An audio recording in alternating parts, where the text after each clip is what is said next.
के बारे में, 12 राशियों के बारे में बताया कि किस तरीके से आप बच सकते हैं और क्या कुछ करें जिससे आज आपका दिन शुभ रहने वाला है और क्या नहीं करें जिससे आपको हानि होगी और आपके परिवार को भी उससे परेशानी हो सकती है। और अब जानते हैं आज का महा उपाय। जी, आज के महा उपाय में मैंने कल भी आपको बताया था कि कुमारी पूजन क्यों अनिवार्य है और कम से कम कितनी कन्याओं का पूजन आपको नवरात्र में करना चाहिए। आज मैं बताऊंगा कि किस आयु की कन्या का पूजन करने से, उनको भोजन कराने से किस प्रकार आपको देवी की कृपा मिल सकती है।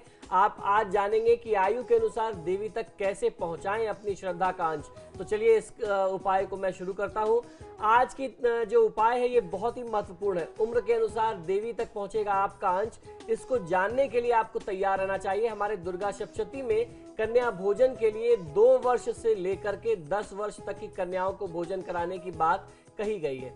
दुर्गा सप्तशती के अनुसार 2 वर्ष की कन्या कुमारी होती है, 3 वर्ष की कन्या जो है वो त्रिमूर्ति कही गई है, 4 वर्ष की कन्या कल्याणी कही गई है, 5 वर्ष की कन्या को रोहिणी का नाम दिया गया, 6 वर्ष की कन्या जो है वो कालिका स्वरूप मानी जाती है, 7 वर्षीय कन्या जो है वो चंडिका का स्वरूप होती है, 8 वर्षीय कन्या जो है वो शांभवी का स्वरूप होती है, 9 वर्ष की कन्या जो है वो साक्षात दुर्गा का स्वरूप होती है और 10 वर्ष की जो कन्या है वह सुभद्रा होती है।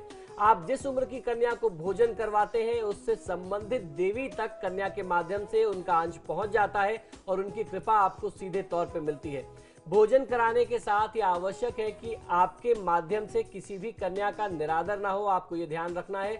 10 वर्ष तक की कन्या को माँ का अंश मौजूद रहता है, ऐसा मानते हैं, हमारा शास्त्र का मत है और ऐसा हमारे सनातन धर्म की परंपरा में चला आ रहा है। और माँ की तरह ही शुद्धता और निश्चल पवित्रता उनके मन में, उनके स्वभाव में होती है, उनके व्यवहार में होती है। जो भक्त श्रद्धा भाव से कन्याओं में उनका अंश मान करके उनकी पूजा करते हैं, भोजन करवाते हैं, उनका आदर सत्कार करते हैं, उस भक्त पर सदा माँ की अनुकंपा बनी रहती है। और जो व्यक्ति कन्याओं का निरादर करते हैं उसके घर में वो कभी नहीं आती और वह व्यक्ति माँ के क्रोध का भागी बनता है। इसलिए कन्याओं को जात पात का भेदभाव किए बिना भोजन कराना चाहिए, कन्या पूजन करना चाहिए। और आज नवरात्र की 6वें दिन में, 6ठी तिथि में माँ कात्यायनी की आराधना करते हैं। कहते हैं कि माँ कात्यायनी जो है वो महामाया है। कात्यायन ऋषि के यहाँ जन्म लेने के कारण माता के स्वरूप का नाम कात्यायनी पड़ा।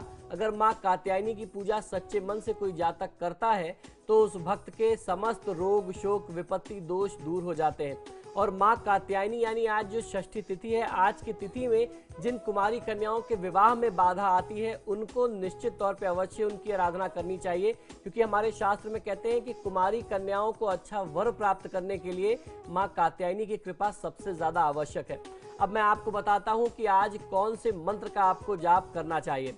शरणागत दीनार्थ परित्राणाय परायणे सर्वस्यातिहरे देवी नारायणी नमोस्तुते। इस मंत्र से आप माँ की स्तुति कर सकते हैं। और जैसे मैंने बताया कि कात्यायनी महामाया कही गई हैं, तो उनके लिए जो मंत्र है, उनकी साधना के लिए जो कुमारी कन्याओं को जाप करना चाहिए वह इस प्रकार है। कात्यायनी महामाये महायोगिन्यधीश्वरी नंदगोप सुतम देवी पतिम में कुरुते नमः।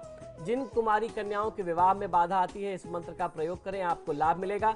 और एक बात ध्यान रखिएगा, जब हम नवरात्र में कुमारी पूजन करते हैं या कुमारी कन्या के पूजन की बात करते हैं तो ऐसा नहीं है कि आपको कुमारी कन्याओं का आदर सम्मान और महिलाओं कन्याओं का आदर सम्मान सिर्फ नवरात्र में करना है। ये हमारे सनातन परंपरा का एक बहुत बड़ा अंग है, अभिन्न अंग है। आपको महिलाओं और कन्याओं का आदर सत्कार हमेशा करना चाहिए। सिर्फ 9 दिन में अगर आप करते हैं और बाकी दिन उनका अपमान करते हैं, अपने घर से ही आप अगर ऐसा करते हैं तो ये बहुत गलत है। माँ भगवती की कृपा आपको कभी नहीं मिलेगी। तो आज हमने बात की, आचार्य जी ने हमें बताया हम क्या कुछ महा उपाय करें जिससे कि जीवन के कष्ट दूर हो सकते हैं, किस उम्र की कन्या के, किस आयु वर्ग की कन्या को आप भोजन करा सकते हैं, किस तरीके से आपके कष्ट दूर होंगे। आचार्य जी बहुत बहुत धन्यवाद स्टूडियो में आने के लिए, हमारे दर्शकों की समस्याओं का समाधान करने के लिए। जय दुर्गेश। तो आज आपके सारे फिलहाल इतना ही, कल फिर हाजिर होंगे इसी वक्त इसी चैनल पर। फिलहाल दीजिए इजाजत, नमस्कार।